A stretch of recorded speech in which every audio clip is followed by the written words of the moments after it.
Video like जरूर कर लीजिए और ऐसे वीडियो लगातार फ्री में पाने के लिए चैनल को तुरंत सब्सक्राइब कर लीजिए और बेल आइकन को जरूर टैप कर लीजिए ताकि आगे भी सारे वीडियो आपको मिलते रहे। यूट्यूब में फॉलो करते हैं तो प्लीज ये वाला फ्री टेलीग्राम चैनल जरूर ज्वाइन कर लीजिएगा। सारे नोटिफिकेशन सारे अपडेट यहीं पे आते हैं, ध्यान रखिए।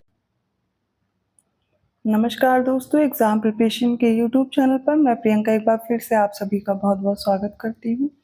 हिस्ट्री के एमसीक्यूज में सॉल्व करा रही थी रात को 9 बजे वाली जो ये सीरीज आती है। अभी आज से मैं ज्योग्राफी के क्वेश्चन शुरू कर रही हूँ, सब्जेक्ट वाइज अभी क्वेश्चन करा रही हूँ। तो हिस्ट्री की मैं अलग से प्लेलिस्ट रेडी कर दूंगी और ये फिर ज्योग्राफी की अलग से हो जाएगी, ठीक है। अगर आप न्यू हैं इस चैनल पर तो डेली दोपहर 1 बजे जीएस की क्लास आती है और रात को 9 बजे इसी चैनल पर मॉक टेस्ट आप मेरे साथ सॉल्व करेंगे जो कि आरओ एग्जाम और यूपी पीसीएस दोनों के लिए इम्पॉर्टेंट है। साथ में जो बच्चे पेड कोर्स ज्वाइन करना चाहते हैं, इंटरेस्टेड हैं, वो स्टडी फॉर सिविल सर्विसेज का पेड कोर्स ज्वाइन कर सकते हैं क्योंकि जुलाई में 27 जुलाई को आपको एग्जाम है आरओ का। तो जो बचा हुआ समय है तो बेहतर ढंग से अभी भी आप प्रिपरेशन करके ज़्यादा से ज़्यादा प्रैक्टिस करके आप एग्ज़ाम क्वालिफाई कर सकते हो। आपको जो कोर्स में दिया गया मटेरियल है सिर्फ उतना फॉलो करना, उसके अलावा कुछ भी नहीं पढ़ना होगा।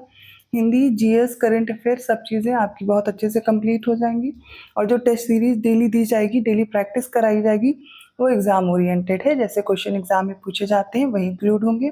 और यूपी पीसीएस 2025 की तैयारी आप शुरू कर सकते हैं। नया कोर्स लॉन्च हो चुका है, इसमें आप प्री प्लस मेंस की तैयारी अभी से शुरू कर सकते हैं।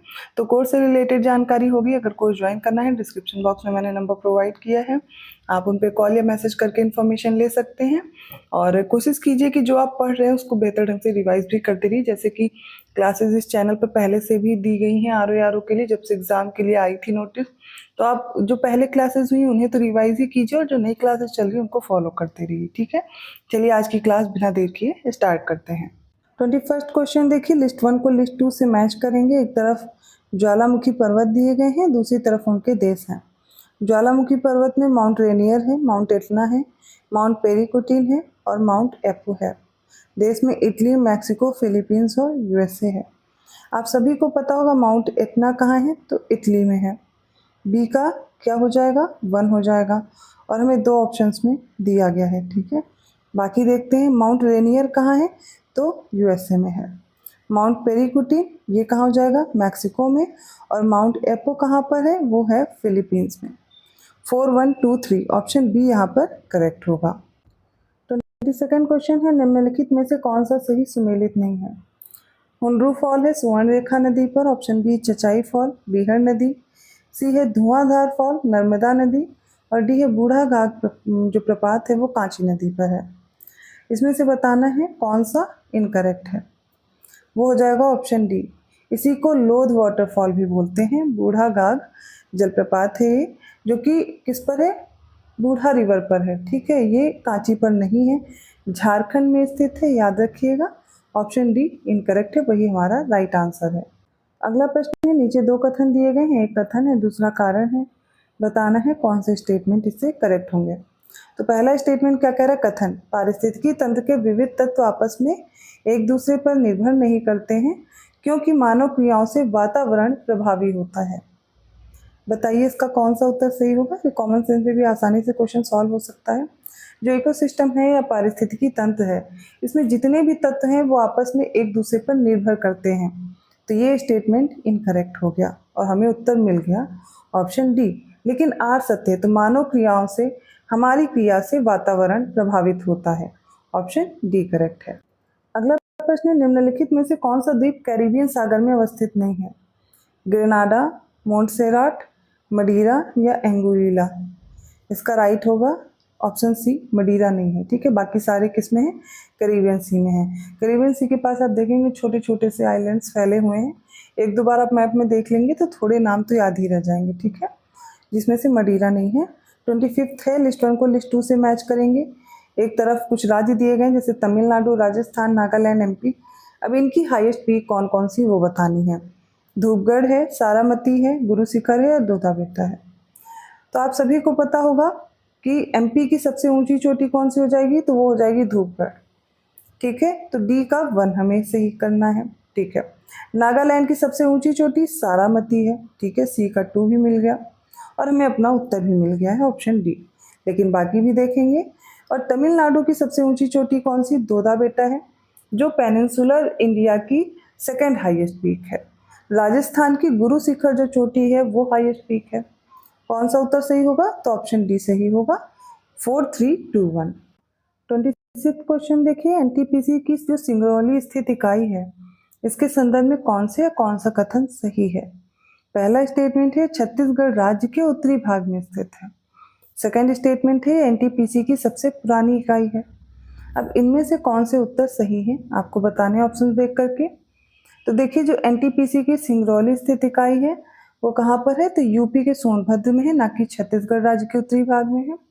इसके अलावा एनटीपीसी की ये सबसे पुरानी इकाई है, ये करेक्ट है, इसलिए ऑप्शन बी चूज करेंगे क्योंकि दूसरा स्टेटमेंट करेक्ट है।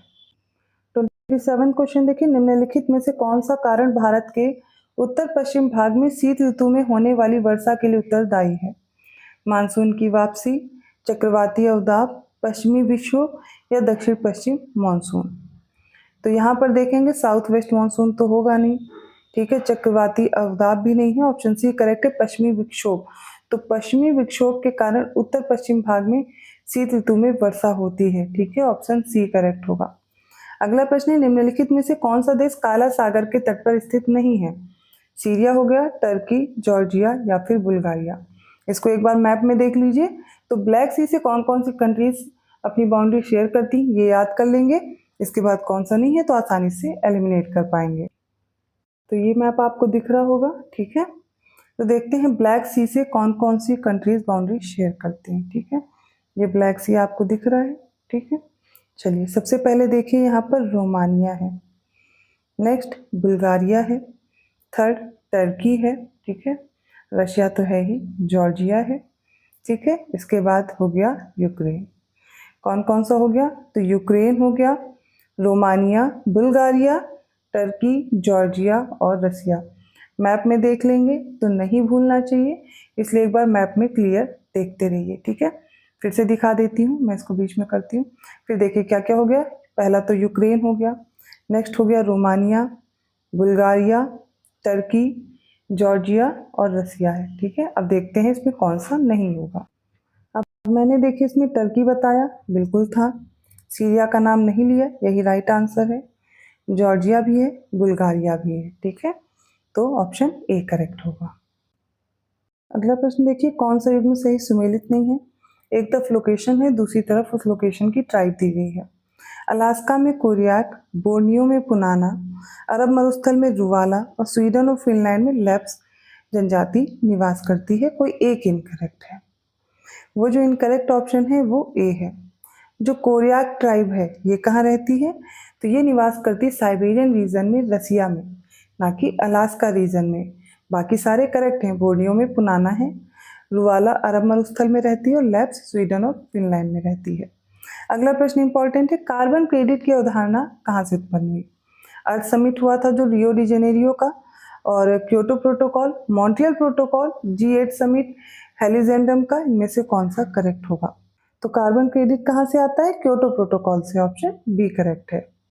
31 क्वेश्चन है, मेकॉन्ग नदी के संदर्भ में कौन सा या कौन से कथन सही है? पहला स्टेटमेंट क्या कह रहा है कि मेकॉन्ग का जो उद्गम है, ओरिजिन है, वो तिब्बत के पठार से है। और सेकंड स्टेटमेंट है मेकॉन्ग का जो डेल्टा है वो दक्षिण कंबोडिया में स्थित है। तो नीचे दिए गए सही उत्तर से चयन करना है। सबसे पहले मैं मैप में दिखाती हूँ, फिर आंसर देखिए। तो आपको ब्लू कलर से मेकॉन्ग रिवर दिख रही होगी इस मैप में, ठीक है। लेकिन ये वाला जो रीजन है, ये यहाँ पर ये रहा कंबोडिया, बट ये जो अपना डेल्टा बना रही है कहाँ पर? तो ये वियतनाम है। क्या हो जाएगा? दक्षिणी वियतनाम में ये अपना डेल्टा बनाती है, ना कि कंबोडिया में, ठीक है। इसका राइट आंसर क्या हो जाएगा? केवल पहला कथन सही है, इसलिए ऑप्शन ए चूज करेंगे। जबकि अपना डेल्टा कहाँ है बना रही है मेकॉन्ग रिवर? वो दक्षिणी वियतनाम में, ना कि कंबोडिया में। अगले प्रश्न में लिस्ट 1 को लिस्ट 2 से मैच करेंगे। ऑस्ट्रेलिया के कुछ प्रांत दिए गए हैं, उनकी क्या कैपिटल दी गई, कैपिटल सिटीज दी गई हैं। New South Wales, Queensland, Victoria, पश्चिमी ऑस्ट्रेलिया। इनकी जो राजधानी शहर है ब्रिस्बेन, सिडनी, पर्थ और मेलबर्न में से बताना है। न्यू साउथ वेल्स की क्या है कैपिटल? सिडनी है। क्वींसलैंड की ब्रिस्बेन है। विक्टोरिया की मेलबर्न और पश्चिमी ऑस्ट्रेलिया की पर्थ है। 2, 1, 4, 3 ऑप्शन सी चूज करेंगे। 33 क्वेश्चन देखिए, लिस्ट 1 को लिस्ट 2 से मैच करेंगे। कुछ ऑर्गेनाइजेशन हैं, उनके स्टैब्लिशमेंट ईयर है। ललित कला अकादमी, संगीत नाटक अकादमी, राष्ट्रीय नाट्य विद्यालय और सांस्कृतिक संसाधन और प्रशिक्षण केंद्र। इनको मैच करेंगे इनके ईयर से। तो ललित कला अकादमी ये 1954 में इस्टेब्लिश हुआ, संगीत नाटक अकादमी 1953, राष्ट्रीय नाट्य विद्यालय 1959 और सांस्कृतिक संसाधन और प्रशिक्षण केंद्र क्या हो जाएगा इसका 1979। ऑप्शन ए करेक्ट है 1, 2, 3, 4। 34th क्वेश्चन है निम्नलिखित बाघ अभ्यारण्य टाइगर रिजर्व में से कौन सा एमपी में स्थित नहीं है? अमनगढ़, बांधवगढ़, कान्हा, संजय धुबरी। इसमें से जो एमपी में नहीं है वो ऑप्शन ए होगा अमनगढ़, ये यूपी में स्थित है। बाकी बांधवगढ़, कान्हा, संजय धुबरी ये सारे कहाँ पर हैं? ये एमपी में है। एमपी में बाघ अभ्यारण्यों की संख्या सबसे ज़्यादा है, याद रखिएगा। ठीक है, अभी नए 2 बाघ अभ्यारण्य भी कहाँ से घोषित किए गए? एमपी के ही हैं। कौन कौन से? पहला माधव है, ठीक है, माधव याद रखिएगा। अभी जो लेटेस्ट टाइगर रिजर्व बना है वो कहाँ का है? एमपी है, ठीक है, तो याद रखिएगा। इसके अलावा आपको बताना छत्तीसगढ़ और माधव से पहले कौन सा टाइगर रिजर्व बना है एमपी का, ये आप कमेंट करके बताएंगे। तो 56, 57 तो 58 टाइगर रिजर्व हो जाएंगे। टोटल अभी तक 58 बाघ अभ्यारण्य हो चुके हैं। अगला प्रश्न देखते हैं। 35th क्वेश्चन है निम्नलिखित में से कौन सा कोयला आधारित बिजली संयंत्र यूपी में स्थित है? डालीपाली, दादरी, सिंगरौली या विंध्याचल। तो इसमें से जो दादरी और सिंगरौली है ना, ये कहाँ है? यूपी में है। ऑप्शन बी करेक्ट है, ये कोयला आधारित बिजली संयंत्र है जो यूपी में स्थित है। ऑप्शन बी करेक्ट होगा। अगला प्रश्न देखिए, निम्नलिखित में से कौन से देश बाल्टिक सागर के तट पर स्थित नहीं है? लातविया और पोलैंड, लातविया और रूस, स्वीडन और रूस, और इसके साथ है स्वीडन और नॉर्वे। एक बार मैप में देखिए, फिर इसका आंसर आपको याद हो जाएगा।